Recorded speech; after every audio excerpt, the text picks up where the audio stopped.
નાનપણથી આ સૌરાષ્ટ્રમાં જ મોટા થયા છે એટલે આ બાકીના ખબર જ નહીં કે આ માથાકૂટ છે શું, ગેસ સગડીની માથાકૂટ છે શું. તો મેં કીધું એ તો અહીંયા રહેવું પડે તો જ ખબર પડે. ये रस रसिकन को भाया, जिन्हें नहीं भाया तो यहाँ काय को आया.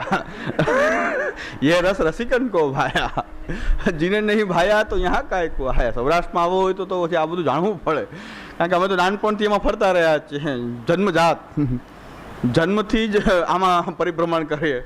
એટલે એકો એક તાસીર આપણને ખબર છે કે આ શું પ્રશ્ન છે. આ પ્રશ્ન પુષ્ટિ માર્ગના છે જ નહીં, છતાં આ લોકો એને પુષ્ટિ માર્ગી માનીને બેઠા છે, તો એ મોટી વાત છે. હવે કૃષ્ણાશ્રયની અંદર મહાપ્રભુજી પણ 6 શ્લોક સુધી તો એમ કહે છે કે કાલ દેશ દ્રવ્ય કર્તા મંત્ર ન કર્મ. અને જે કાંઈ સુરતમાં પણ આ પ્રશ્ન છે જ બધા, કારણ કે સૌરાષ્ટ્રના લોકો અહીંયા આવ્યા ને એટલે પછી એ બધી માહોલ અહીંયા આવ્યો. ને સુરતના લોકોને ઓરિજિનલ ખબર જ ન હોય આ બધી, પણ સૌરાષ્ટ્રવાસીઓએ પદાર્પણ કરીને અહીંયા બધું જમાવ્યું. એટલે અહીં પણ સગડી અને ગેસ માથાકૂટ તો ઊભી જ છે, કારણ કે સૌરાષ્ટ્રની આવેલી આ બધી વાતો છે કે આ બધી ત્યાંથી લોકો અહીંયા આવ્યા તો અહીં શરૂ થયું. જ્યાં જ્યાં જાય, જ્યાં જ્યાં વસે ગુજરાતી ત્યાં ત્યાં ગુજરાત, ત્યાં ત્યાં ગરવી ગુજરાત, જ્યાં જ્યાં ગુજરાતી વસે ત્યાં ગુજરાતનું વાતાવરણ ઊભું કરે. પૂનાથી એક પુસ્તક છપાણું, મહારાષ્ટ્રમાંથી પૂનામાં એક પુસ્તક છપાણું. મેં પુસ્તક વાંચતો હતો. પૂનાના મહારાષ્ટ્રીએ લખ્યું એની અંદર કે માલા પેરામણી એ તૃતીય સંસ્કાર છે પુષ્ટિ માર્ગનો. નામ દીક્ષા, બ્રહ્મ સંબંધ દીક્ષા અને ત્રીજી દીક્ષા એ માલા પેરામણી છે. અને વૈષ્ણવે આદરપૂર્વક આ 3 સંસ્કાર કરવા જ જોઈએ, અને માલા પેરામણી આ રીતે બધાએ કરવી જ જોઈએ. ઉત્તમ પ્રણાલિકા છે. મેં વાંચ્યું, મેં કીધું પૂનામાં માલા પેરામણી આવી કેવી રીતે? અને મહારાષ્ટ્રી પાછા વખાણ કરે છે, કારણ કે એ કહું આ તો બહુ સારું, ન બોલવું, ન ચાલવું, ન પ્રવચન કરવું, ન કાંઈ કરવું. રસોઈ કરવાવાળો રસોઈ કરે, ઢાળી લાવો, કીર્તનવાળો કીર્તન કરે, ભેટ બોલવાળો ભેટ બોલે, અને બધી $1,00,000 2,00,000 રૂપિયા ભેટ આપણને સીધી આવી જાય, કાંઈ બોલવું ન પડે, કાંઈ ન કરવું પડે. તો મહારાષ્ટ્રી કે આ તો બહુ સારું વાત છે. એટલે એમ કીધું આ થવું જ જોઈએ, આનો પ્રચાર થવો જોઈએ, આ તૃતીય સંસ્કાર રૂપ છે. પછી મને થયું કે આ પૂનામાં કે સૌરાષ્ટ્રની બહાર માલા પિરામણી તો કોઈ જાણતું નથી, આ પૂનામાં કેમ શરૂ થયું? પછી મેં પાછળ એનું છેલ્લે જય શ્રી કૃષ્ણ લખ્યા હતા ને, મનોરથીના જય શ્રી કૃષ્ણ લખ્યા હતા ને, એટલે હો મેં કીધું અમારા માણાવદરની બાજુ પાજોદ ગામના વતની. મેં કીધું એ જ હોય. અહીંયા મહારાષ્ટ્રીને શીખવાડી દીધું, પૂનાના વૈષ્ણવને શીખવાડી દીધું કે માલા પિરામણી મનોરથ આમ થાય છે. તો અહીં ના મેં તો જ હોય, બાકી યાનાને કોઈ માલા પિરામણી ખબર જ ન પડે. પણ મેં હોવા જોઈએ કંઈક મૂળ આપણામાંથી હોવું જોઈએ. તો જુનાગઢની બાજુ માણાવદન બાજુ પાજોદ ગામ, એ પાજોદ ગામના વતની ત્યાં સેટલ થયેલા, એ લોકોએ મનોરથ કર્યો, મોટો મનોરથ માલા પિરામણીનો ત્યાં કર્યો. ત્યાં બધાએ જોયું કે આ રીતે થઈ શકે આવું, એટલે પછી ત્યાં પણ ચાલુ થઈ જાય. પણ મને મૂળ તો આપણું જ હોય, કોઈક સૌરાષ્ટ્રવાસી જ હોય કોઈક, એ તો જ એને ખબર પડે, બાકી આ ખબર ન પડે. મહારાષ્ટ્રી વખાણ કરવા માંડ્યા કે આ તો થવું જ જોઈએ, આ તૃતીય સંસ્કાર છે. એટલી બધી વખાણ કર્યા કે આ તો તૃતીય સંસ્કાર છે. બ્રહ્મ સંબંધ દીક્ષા પછીનો સંસ્કાર માલા પેરામણી, તો આ તો કરવો જ જોઈએ. કારણ કે ભેટ કાંઈ બોલવું ચાલુ નહીં, માલા પેરામણીમાં જવું, અમે ખાલી બેઠા રહે, આવીને બેસી જવાનું. કામ બધા અલગ જ કરતા હોય, કીર્તનિયા કીર્તન કરતા હોય, ઢાડીલા કરતા હોય, ભેટ ઉઘરાવાળો ભેટ ઉઘરાવતો હોય, રસોઈ બીજા કરતા હોય, અંદર ભીતર બાંધીને રસોઈ કરતા હોય, એ 2-3 દિવસથી રસોઈ કરતા હોય. મહારાષ્ટ્રી ખાલી 2 કલાક બેસવાનું હોય, અને આખી રાત કીર્તન ચાલે અને ભેટ બોલાયા કરે. સવારે 1,00,000 2,00,000 5,00,000 જેવો મનોરથ, એ ભેટ છે એ મહારાષ્ટ્રીને ઘરે પહોંચી જાય. તો આમાં કાંઈ મહારાષ્ટ્રીને કાંઈ કરવાનું, ખાલી બિરાજવાનું. અને પ્રવચન કરવું હોય તો વાંચવું પડે. 1 કલાક બોલવું હોય તો તમે 3 કલાક વાંચવું પડે ઓછામાં ઓછું, તો 1 કલાકનું મટીરિયલ નીકળે. 3 કલાક બોલવું હોય તો 9 કલાકનું રીડિંગ હોય તો 3 કલાક બોલાય, બાકી તો મટીરિયલ પૂરું થઈ જાય, વચ્ચેથી પૂરું થઈ જાય. એટલે બાકી કથાવાળાને ચાલે, એ ગમે એટલું મટીરિયલ ઓછું હોય કથા કરી શકાય. એટલે મહારાષ્ટ્રીઓ કેટલા બાળકોએ કથા શૈલી અપનાવી છે, એનું કારણ શું છે કે મટીરિયલ હવે એમ લાગે કે પૂરું થવામાં છે. ગોવિંદ બોલો હરિ ગોપાલ બોલો, રાધા રમણ હરિ ગોવિંદ બોલ, જય જમનાસી ગોર્ધનનાથ મહાપ્રભુ શ્રી વિઠ્ઠલનાથ. મટીરિયલ ખરા તો એમાં ટાઈમ કાઢવો નીકળી જાય. વલ્લભ વિઠ્ઠલ ગિરધારી શ્રી યમુનાજી કી બધારી, કેટલી ધૂન છે. મેરે ગલે કો હાર શ્રી વલ્લભ કે ચરનાર, મેરે સિર કો તાજ શ્રી વલ્લભ કે ચરનાર. તો મટીરિયલ આમાં ચાલે, કથા શૈલીમાં થોડુંક મટીરિયલ હોય પછી વચ્ચે એક ધૂન ચાલુ કરી દે, બધાને આનંદ આવી જાય, કેટલા ઊભા થઈ નાચવા માંડે ને આપણું કામ થઈ જાય કે મટીરિયલ પૂરું થઈ ગયું એટલે હવે ચલાવવા, તો બધા નાચવા માંડે, ગાવા માંડે, અને ખાલી શરૂ જ કરાવી દેવાનું ભાઈ, બોલવા પછી બીજા બોલવા માંડે. આપણે ખાલી એટલું શરૂ કરી દેવાનું વલ્લભ વિઠ્ઠલ ગિરધારી શ્રી યમુનાજી કી, તો બધા ચાલુ થઈ જાય, એ અડધી કલાક બોલ્યા કરે. તો કથા શૈલી અમદાવાનું કારણ શું કે ઓછું મટીરિયલ હોય તો ચાલે, બાકી તો મહેનત કરવી પડે. પ્રવચન એમને એમ ન થાય. સ્વાધ્યાય પ્રવચનાભ્યામ ન પ્રમાદિતવ્યમ, પ્રવચન કરવા માટે સ્વાધ્યાય કરવો જોઈએ. તો આપણે પાછી પ્રશ્નોત્તર તો એના કરતા ખતરનાક, કોણ શું પ્રશ્ન પૂછશે નક્કી નહીં. પ્રશ્નની છૂટ આપે તો વધારે તૈયારી કરવી પડે, કે કોણ શું પ્રશ્ન પૂછે કે નક્કી નહીં. તો પ્રશ્નના આપણે ગમે રેડી એન્સર આપવા હોય તો આપણે તૈયાર રહેવું પડે, એલર્ટ રહેવું પડે, વાંચન કરતા રહેવું પડે, માલા પહેરવાનું કાંઈ ના કરવું પડે. અહીં હમણાં એક શિબિર થઈ સુરતમાં, પ્રશ્નોત્તરીને બિલકુલ મનાય છે કે પ્રશ્ન પૂછવા જેવું કાંઈ આપણે બધી સ્પષ્ટતા કરી જ દીધી છે, પ્રશ્ન પૂછવાની જરૂર જ નથી. હમણાં શિબિર થઈ એમાં કહેજો કે પ્રશ્ન કોઈને પૂછવાના જ નથી, કે આપશ્રી બધી સ્પષ્ટતા કરી જ દે છે, પ્રશ્ન પૂછવા જેવું કંઈ છે જ નહીં. પ્રશ્નનો જવાબ તો નહીં જ આપે મારા, તો પછી એનો મતલબ ત્યાં મટીરિયલની ખામી છે. કોણ શું પૂછે નક્કી નહીં, તો પછી કોઈ કયા ગ્રંથમાંથી પૂછી લે, કોઈ કયા ગ્રંથમાંથી પૂછી લે, તો એ કે પ્રશ્ન પૂછવાના જ નહીં, ખાલી હું કહું એટલું સાંભળવાનું બસ. હું કહું છું કે મનોરથ કરો એટલે કરવાના, પછી ન થાય કે થાય એ બધું હું કહું છું ને થાય, ગમે એ ના પાડતા હોય, મનોરથ કરો, આનંદથી મનોરથ કરો.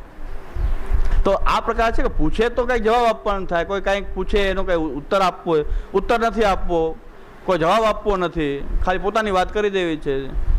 તો એ પ્રકારમાં પણ આપણે અધ્યયનની કંઈ જરૂર પડતી નથી વધારે, એ થોડું ઘણું મટીરિયલ એક ને બધે ચાલ્યા કરે. એટલે આપણે અધ્યયન અધ્યાપનની જે વસ્તુ છે એમાં પ્રશ્નોત્તર પણ કરીએ છીએ. અધ્યયન અધ્યાપનની આપણી જે શૈલી છે એમાં આપણે સતત અધ્યયનશીલ રહેવું પડે છે, રહેવું જોઈએ. એમાં આપણું કલ્યાણ છે. પ્રવચન કરવાથી કે બીજાનું વૈષ્ણવનું કલ્યાણ થાય એવું છે નહીં, પ્રવચન કરનારાનું કલ્યાણ છે કે સતત એ ગ્રંથોનું આવર્તન કરતા રહે છે, એનું કલ્યાણ છે. તો કૃષ્ણાશ્રયની અંદર આપણે જોઈએ તો 6 શ્લોકની અંદર ષડભીર સંપદ્યતે ધર્મ તે દુર્લભ તરાહ કલો. મહાપ્રભુજી કહે છે, જો મહાપ્રભુજીનો અભિગમ કેવો છે કે ધર્મ જે છે એ કલિકાલમાં 6 પ્રકારના સાધનોથી ધર્મ થાય. ષડભીર સંપદ્યતે ધર્મ તે દુર્લભ તરાહ કલો. એ કલિકાલમાં દુર્લભ, અતિ દુર્લભ છે, દુર્લભતર છે. ક્યાં? કાલ, દેશ, દ્રવ્ય, કર્તા, મંત્ર ને કર્મ. આ 6 સાધનો હોય તો ધર્મ સિદ્ધ થાય. કલિકાલમાં 6 સાધનોની શુદ્ધિ નથી, જે કૃષ્ણાશ્રયમાં મહાપ્રભુજી વર્ણન કરે છે. તો કલિકાલમાં ધર્મ કેવી રીતે સિદ્ધ થાય? ધર્મ સિદ્ધ થઈ શકે નહીં. તો પાછા મહાપ્રભુ શું કહે છે? ધર્મ સિદ્ધ થઈ શકે એમ નથી. ધર્મની અસિદ્ધિ પણ બતાવે છે મહાપ્રભુજી કે વર્ણાશ્રમ વતામ ધર્મે મુખ્ય નષ્ટે છલેન તુ ક્રિયમાણે ન ધર્મ સ્યાદ તસ્માન ન મોચનમ બુદ્ધિમાન આદર તસ્મિન છલેશાદ્યપી દુઃખત. મહાપ્રભુ કે વર્ણાશ્રમ ધર્મની આખી વ્યવસ્થા જ કલિકાલમાં નષ્ટ થઈ ગઈ. હવે તમે કેવી રીતે રાખી શકો એને? આખી વ્યવસ્થા ખલાસ થઈ ગઈ, તમે કેમ પાલન કરો પોતે? હવે આ મહાપ્રભુ કે વર્ણાશ્રમ ધર્મ નષ્ટ થઈ ગયા, હવે કાંઈ આચાર વિચાર બધા વર્ણાશ્રમમાંથી આવ્યા. હવે મહાપ્રભુજીને આટલું જ વાંચો તો મહાપ્રભુજી કહે છે કે વર્ણાશ્રમ બતામ ધર્મે મુખ્ય નષ્ટે. વર્ણાશ્રમ ધર્મ તો નષ્ટ થઈ ગયા છે, હવે કોઈ આચાર રાખવો જ નહીં ને. મહાપ્રભુજી આગળ કહે છે કે અથાપી ધર્મ માર્ગેણ સ્થિત્વા કૃષ્ણમ ભજેત સદા શ્રી ભાગવત માર્ગેણ સ કથંચિત તરિષ્યતિ. આટલું ન વાંચે અને આટલું વાંચે કે મહાપ્રભુ કહે છે કે વર્ણાશ્રમ ધર્મ છે જ નહીં, હવે કોઈ વર્ણાશ્રમ ધર્મ રાખવાની જરૂર નથી. મહાપ્રભુ કહે છે રાખવાની જરૂર નથી એમ નથી કીધું, વર્ણાશ્રમ ધર્મ પોતે નષ્ટ થયા છે. પણ અથાપી ધર્મ માર્ગેણ સ્થિત્વા, નતું અધર્મ માર્ગેણ સ્થિત્વા, પણ જ્યાં અધર્મ થતો હોય એવા અધર્મ માર્ગમાં રહેવું જોઈએ નહીં, પણ ધર્મ તમારાથી બની શકે, શક્ય હોય એટલો પાલન કરીને અથાપી ધર્મ માર્ગેણ સ્થિત્વા કૃષ્ણમ ભજેત સદા શ્રી ભાગવત માર્ગેણ સ કથંચિત તરિષ્યતિ. ભાગવતના માર્ગથી કૃષ્ણને ભજવું જોઈએ, ધર્મ માર્ગમાં સ્થિત થઈને, અધર્મ કરીને નહીં. ધર્મ માર્ગમાં સ્થિત થઈને એટલો અનાચાર ન થવો જોઈએ જેથી કરીને અધર્મ થાય. એવા અધર્મ જેવા અનાચારી ન બનવું જોઈએ. એવો આચાર રાખીને ધર્મ માર્ગમાં સ્થિતિ કરીને કૃષ્ણને ભાગવતના માર્ગ અનુસાર ભજવું જોઈએ. આ મહાપ્રભુજીનો શુદ્ધ અભિગમ છે. નષ્ટ થઈ ગયા છે એ રિયાલિટી છે, વાસ્તવિકતા એ છે કે નષ્ટ થઈ ગયા છે, પણ આપણે નષ્ટ કરવું જોઈએ નહીં. આપણાથી પાલન થાય એટલો વર્ણાશ્રમ ધર્મ આપણે પાલન કરવું જોઈએ. આપણે નષ્ટ કરશું તો અધર્મ થશે, કે જે આપણાથી શક્ય છે એટલું પણ નહીં કરીએ તો અધર્મ થશે. એવા અધર્મ કરીને ભક્તિ માર્ગમાં રહેવાય નહીં, અધર્મ માર્ગથી ભક્તિ કરી શકાય નહીં. આ મહાપ્રભુજીનો ધર્મ માર્ગનો અભિગમ છે. એ 6 શ્લોકમાં પણ એ જ દેખાય છે. કાલ, દેશ, દ્રવ્ય, કર્તા, મંત્ર અને કર્મ 6 નષ્ટ થયા છે. પણ મહાપ્રભુજી કહે છે ડરવાની જરૂર નથી, નિરાશ થવાની જરૂર નથી. કૃષ્ણ આપણો આશ્રય છે, કૃષ્ણ આપણો રક્ષક છે, અને કૃષ્ણ જે છે આપણું એ ગંતવ્ય છે. માર્ગ અને ગંતવ્ય પણ કૃષ્ણ છે, એ આપણો આશ્રય છે. કૃષ્ણ એવ ગતિર્મમ, કૃષ્ણ મારી ગતિ છે. જો કૃષ્ણનો આશ્રય હશે તો વર્ણાશ્રમ ધર્મ ભલે નષ્ટ થયા હોય, પણ કૃષ્ણ એ વર્ણાશ્રમ ધર્મનો કાંઈ મોતાજ નથી. તો વર્ણાશ્રમ ધર્મ હોય તો જ કૃષ્ણ ઉદ્ધાર કરી શકે, એવો કૃષ્ણ કે વર્ણાશ્રમ ધર્મથી બંધાયેલો નથી. ષડભીર સંપદે તે ધર્મ તે દુર્લભ તરા કલો, એનું જ વર્ણન મહાપ્રભુજી ભાષ્ય રૂપમાં આ 6 શ્લોકમાં બતાવ્યું છે કે આ બધા સર્વ માર્ગ નષ્ટ થઈ ગયા. એ કલૌચ ખલ ધર્મિણી પાષંડ પ્રચુરે લોકે કૃષ્ણ એવ ગતિર્મમ લિચ્છાક્રાંતિષુ દેશેષુ વગેરે શ્લોકોથી. હવે એક જોવાની એ વસ્તુ એ છે કે પુષ્ટિ માર્ગી જીવ, એક પ્રવાહી જીવ અને મર્યાદા માર્ગી જીવ છે. પ્રવાહી જીવ હશે એને પણ આશ્રય હોય છે, પ્રવાહી જીવ પણ આશ્રય લે છે, મર્યાદા જીવો પણ આશ્રય લે છે, પુષ્ટિ જીવ પણ આશ્રય લે છે. તો મર્યાદા જીવો છે એ લૌકિક સાધનોનો આશ્રય લે છે. એને આશ્રય શું છે કે બેંક બેલેન્સ છે તો પ્રવાહી જીવો ખુશ છે કે આપણે કાંઈ વાંધો નથી, આશ્રય છે. લૌકિક સાધનોનો આશ્રય છે પ્રવાહી જીવોને. લૌકિક સાધનોનો આશ્રય છે કે મિલકત છે, ધંધો છે, બસ આપણે શું ચિંતા છે, બેંક બેલેન્સ પડ્યું છે, 2-4 કરોડ પડ્યા છે, 5-10 કરોડની પ્રોપર્ટી છે, આશ્રય છે. હવે આપણો કાંઈ જીવનમાં વાંધો આવે એવું નથી. લૌકિક જીવોને આશ્રય છે એ લૌકિક સાધનોનો, એ પ્રવાહી જીવોનો પ્રકાર છે કે જેમને આશ્રય છે પોતાના લૌકિક સાધનોનો. એને આ આદિભૌતિક સાધનોનો જે છે આશ્રય છે, એને પણ આશ્રય છે. મર્યાદા માર્ગી જીવો આશ્રય લે છે સાધનોનો, વૈદિક સાધનોનો. વૈદિક માર્ગી સાધનોનો, વૈદિક માર્ગ અને એના સાધનોનો આશ્રય મર્યાદા માર્ગી જીવો લે છે. એટલે કર્મ જે બતાવ્યું છે કે કર્મ કરશું તો ગતિ થશે, તો કર્મનો આશ્રય લે છે. કર્મ કર્યા કરીશ તો મારો ઉદ્ધાર થવાનો છે, તો એના આશ્રય છે સાધનોનો. વૈદિક શાસ્ત્રીય સાધનોનો મર્યાદા જીવોને આશ્રય છે. કેટલાક મર્યાદા માર્ગી જીવો એવા છે એક શાસ્ત્રીય સાધનોના આશ્રયની સાથે ભગવાનનો આશ્રય પણ સ્વીકારે છે. સંપૂર્ણ ભગવાનનો નહીં, પણ શાસ્ત્રીય સાધનોનો અને એની સાથે ભગવાનનો આશ્રય. ઉપાસના માર્ગી હોય છે, ભગવાનનો પણ આશ્રય હોય છે, પણ શાસ્ત્રીય સાધનોનો પણ આશ્રય છે. જ્યારે શાસ્ત્રીય સાધનોનો પણ આશ્રય નથી અને લૌકિક સાધનોનો પણ આશ્રય નથી, એવા જીવો છે એને પુષ્ટિ જીવ કહેવાય છે. એને તો કૃષ્ણ એવ ગતિર્મમ છે. આ એવકાર છે એ લૌકિક સાધનો, વૈદિક સાધનોનો આશ્રયથી રહિત કેવલ કૃષ્ણ આશ્રય એ એવકાર છે. આ એવકારની મહત્તા છે કે એવ કે પુષ્ટિ જીવ તો એ છે કે એને લૌકિક સાધનોનો પણ આશ્રય નથી, એને વૈદિક સાધનોનો પણ આશ્રય નથી. તો એવા જીવો જે છે એ પુષ્ટિ જીવ છે. એની માટે કૃષ્ણ આશ્રય નહીં, કૃષ્ણ એવ આશ્રયો મત. ત્યાં એવકાર છે, પુષ્ટિ જીવો માટે એવકાર છે, કૃષ્ણ એવ ગતિર્મમ. અન્ય જીવો જે છે એ કૃષ્ણનો આશ્રય તો લે છે, મર્યાદા માર્ગી જીવો પણ કૃષ્ણનો આશ્રય લે છે, પણ શાસ્ત્રીય સાધનોનો પણ આશ્રય છે. પુષ્ટિ માર્ગી જીવોને ન શાસ્ત્રીય સાધનોનો આશ્રય છે, ન લૌકિક સાધનોનો આશ્રય છે. એની માટે તો કૃષ્ણ એવ ગતિર્મમ, એ કૃષ્ણ એવકાર છે એ આ વસ્તુ બતાવી રહ્યો છે. કૃષ્ણ એવ ગતિર્મમ એ પુષ્ટિ જીવ છે.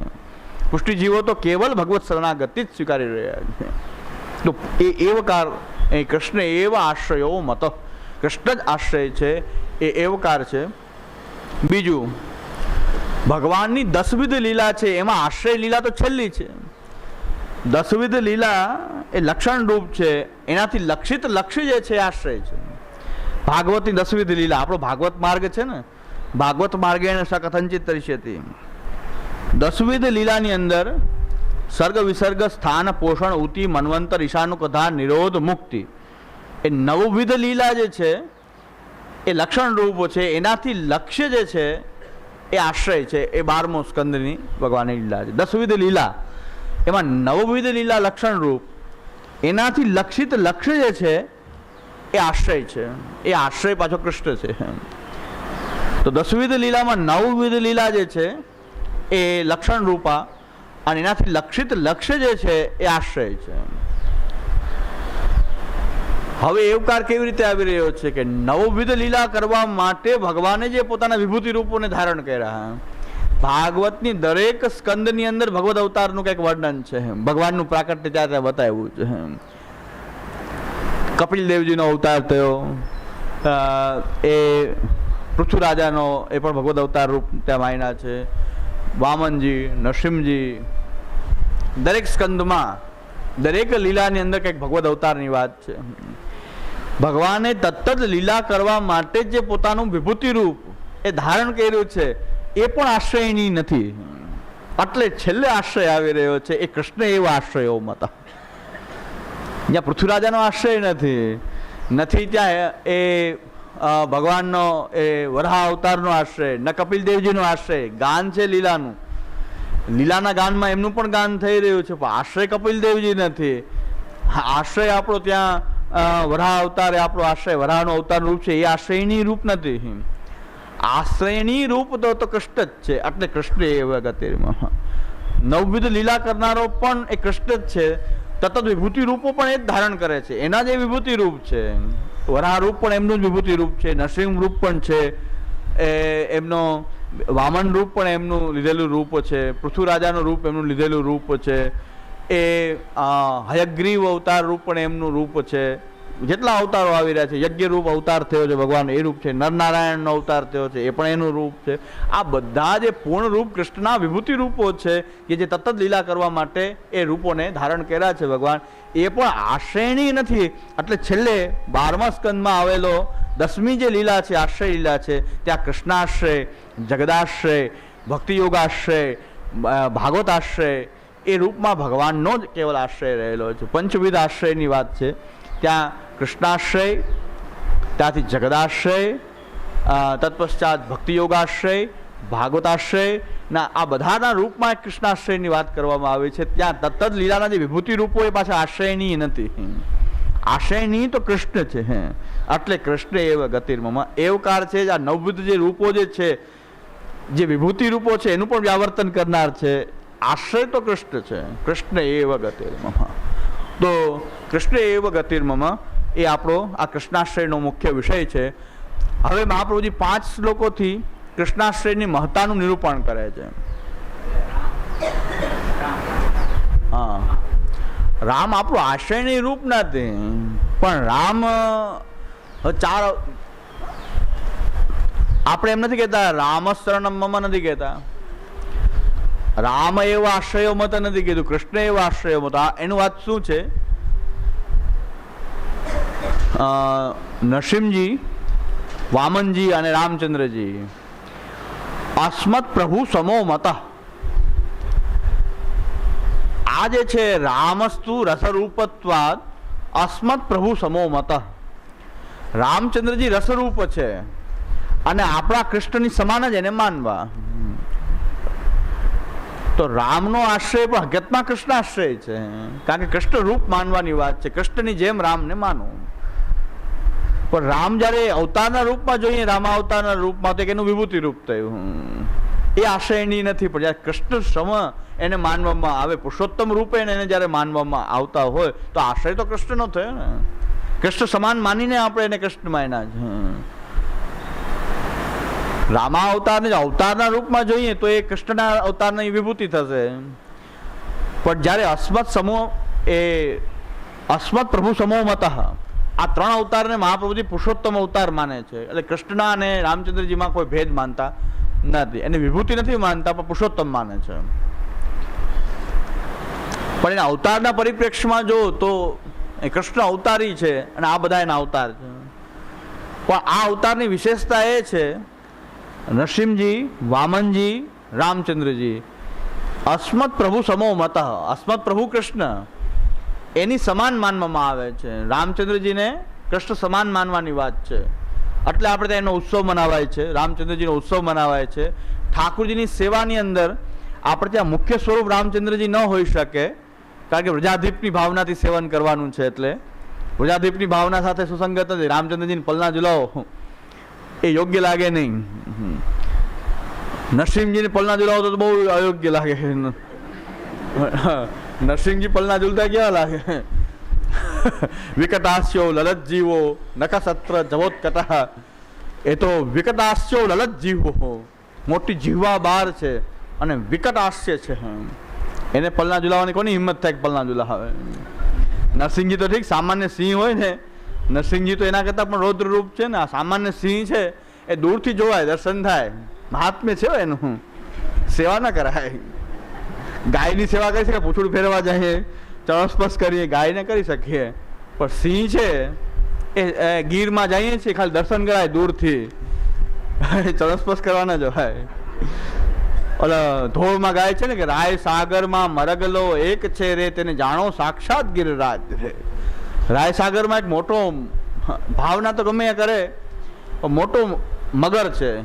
તો એની ધોળમાં ગાય છે કે રાય સાગરમાં મરગલો એક છે રે, તેને જાણો સાક્ષાત ગિરિરાજ. એ સાક્ષાત ગિરિરાજજી છે. પણ મરગલો જો એનું રૂપ બતાવ્યું છે, બાજુમાં અહીંયા મૂક્યું છે, પથ્થરનો બનાવીને બાજુ મૂક્યું છે કે આવો એવો મગર એ રાયસાગરમાં હતો. અત્યારે કાંઈ દેખાતો નથી. અને એનું મુખ એવડું મોટું છે કે આપણે એના મુખમાં જઈ શકીએ ને પૂંછડીમાંથી નીકળી શકીએ, એવું એનું વિકટ મોઢું છે. હું જ એવો છું એમાં મુખમાં. મુખમાં જાય તો બીક લાગે કે સાચો કદાચ બંધ કરી દે તો. એટલું વિકટ છે, મોટું મુખ. એમાં આપણે આખા અંદર જઈ શકીએ અને પૂંછડીમાંથી બહાર નીકળી શકીએ. એમ કહેવાય છે કે એવો મગર અંદર રહેતો હતો. એમાં વૈષ્ણવ ભાવના કરી પાછી. એમાં પાછી વૈષ્ણવ તો પાછી ભાવનાત્મક હોય ને, તો કે રાય સાગરમાં મરગલો એક છે રે, તેને જાણો સાક્ષાત ગિરિરાજ. પણ સાક્ષાત ગિરિરાજ જાણો એ બરાબર છે, પણ દૂધ ચડાવવા કોણ જાય? દૂધ ચડાવવાની જાણો સાક્ષાત ગિરિરાજ જાણી શકાય છે, પણ દૂધ ચડાવવા કોઈ જાય હિંમત ના કે સાક્ષાત પ્રગટ થાય દૂધ ચડાવવા કોઈ જાય નહીં. તો નિત્યલીલા પ્રાપ્તિ થઈ જાય. એટલે સામાન્ય સિંહનું મહાત્મ્ય એવું છે, ગીરમાં જાય દૂરથી જોવાય, ચરણસ્પર્શ કરવાની હિંમત કોઈ ન થાય. ભગવાને તો કીધું છે કે પશુઓમાં, પ્રાણીઓમાં સિંહ હું છું.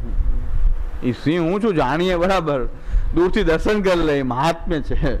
કે ભગવાન કહે છે મારી વિભૂતિ છે, સિંહ છે, પણ કોણ ચરણસ્પર્શ કરે એના? કોણ એને ચરણસ્પર્શ કરવા જાય? તો નરસિંહજી તો એનાથી વિકટ સ્વરૂપ છે.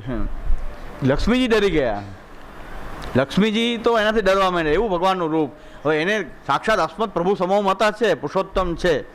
નરસિંહજીને પુરુષોત્તમ માયના છે, વામનજીને પુરુષોત્તમ માયના છે, પણ આપણા પ્રભુ તો કૃષ્ણ સમાન એને માયના છે. તો સમાન ભાવથી કૃષ્ણના સમાન ભાવથી એને કૃષ્ણ રૂપતા માયની છે. સ્વતંત્ર રામચંદ્રજી જે છે અવતારના રૂપમાં જો લ્યો તો પાછા કૃષ્ણની તો એ વિભૂતિ છે, વિભૂતિ રૂપેણથી, કારણ કે હાસ્ય રૂપ છે. વિભૂતિ કેવી રીતે? ભગવાનના હાસ્યનો અવતાર એ રામચંદ્રજી છે. પણ એ અવતારમાં ભગવાને પોતાનું પુરુષોત્તમત્વ રાખ્યું છે, એટલે એ પુરુષોત્તમ છે. ભગવાને પુરુષોત્તમત્વ રાખ્યું છે, એની અંદર અંશાત્મકતા નહીં પણ પુરુષોત્તમતા પ્રકટ કરી છે ભગવાને. પણ કોને પ્રકટ કરી? કૃષ્ણએ પ્રકટ કરી. એટલે આશ્રય તો પાછો કૃષ્ણ છે. ભગવાનના હાસ્યનો અવતાર છે રામચંદ્રજી. તો ત્યારે વિભૂતિ થઈ ગયા ને. કોનું હાસ્ય? પુરુષોત્તમનું હાસ્ય. પણ એ પુરુષોત્તમની લીલા એવી છે પાછી કે બધા અંશ જ પ્રકટ થાય એવું જરૂર નથી. કેટલાકને પોતાનું એ પુરુષોત્તમ રૂપ પણ પ્રકટ કરી શકે છે. તો પાછા પુરુષોત્તમ ત્યારે અસ્મદ સમૂહ પ્રભુ સમૂહ મત, અસ્મદ પ્રભુ સમૂહ મત, એ ન્યાયથી આપણે એને રામચંદ્રજીને પણ પુષ્ટિ રૂપ માનીએ છીએ. એની જયંતિ મનાવીએ છીએ. રામચંદ્રજીને ભોગ ધરીને પ્રસાદ પણ લઈ શકાય, નરસિંહજીને ભોગ ધરીને પ્રસાદ લઈ શકાય, પૂજન કરી શકાય, સેવામાં તમે સાથે બિરાજાવી શકો. નરસિંહજીનું સ્વરૂપ બિરાજતું હોય. ઘણા બધા લગભગ ગોસ્વામી બાળકોના ઘરમાં નરસિંહજી બિરાજે જ છે, કારણ કે અમારા બધા પૂર્વજો નરસિંહ ઉપાસક હતા. મહાપ્રભુજી પહેલાના પૂર્વજો બધા જ નરસિંહ ઉપાસક હતા. તો એક કોઈ ગોસ્વામી બાળકોની સેવામાં નરસિંહજી બિરાજ, લગભગ બધાને ત્યાં નરસિંહજી બિરાજે છે. અને નરસિંહજીને પંચામૃત નરસિંહ જયંતીમાં એ નરસિંહજીનું જે સ્વરૂપ છે એને જ પંચામૃત કરાવાય છે. શાલિગ્રામમાં નરસિંહ શાલિગ્રામ હોય છે, એ શાલિગ્રામજી હોય છે, નરસિંહ શાલિગ્રામ. તો આપણે ત્યાં એમની સેવા થાય છે, ઠાકોરજી સાથે પધરાવાય છે. મુખ્ય સ્વરૂપ તરીકે શું કામ નહીં? કારણ કે વ્રજનો ભાવ આપણે એમાં કરી શકતા નથી. આપણે સેવા વ્રજાદીપની કરી પલના નહીં ઝુલાવી શકીએ. રાસમાં નરસિંહજી બિરાજતા હોય તો ગોપીજનો ભાગી જાય. તો ગોપીજનો રાસ કેમ કરે? નરસિંહજી રાસમાં પધારે તો ગોપીજનો ડરી જાય કે આમાં કેમ રાસ કરું, નરસિંહજી પધારે. એટલે તો આપણો રાસનો ભાવ ખંડિત થાય ના. આપણે સેવામાં ડર લાગ્યા કરે નરસિંહજી. તો નરસિંહ અવતાર જે છે એ આપણે સેવામાં પુરુષોત્તમ હોવા છતાં પણ આપણા ભાવના પૂર્ણ રીતે પોષક એ નથી, પણ કૃષ્ણ સમાન છે. કારણ કે ભગવાને પુરુષોત્તમતા એમાં રાખી છે. એ અવતારમાં ભગવાને પુરુષોત્તમતા પોતાની પ્રકટ રાખી છે. વામનજીમાં પણ રાખી છે, નરસિંહજીમાં પણ રાખી, રામચંદ્રજીમાં પણ રાખી છે. એ મહાપ્રભુજી માને છે. તો આપણે મહાપ્રભુજીના મતના અનુસરણ કરવાવાળા છીએ. એટલે આપણે 3 સ્વરૂપને ઠાકોરજીની સાથે પધરાવી શકીએ. એમનું કોઈ દેવાલય હોય ત્યાં પૂજન કરી શકીએ. એમને ભોગ ધરીને એ પ્રસાદ પણ આપણે લઈ શકીએ છીએ.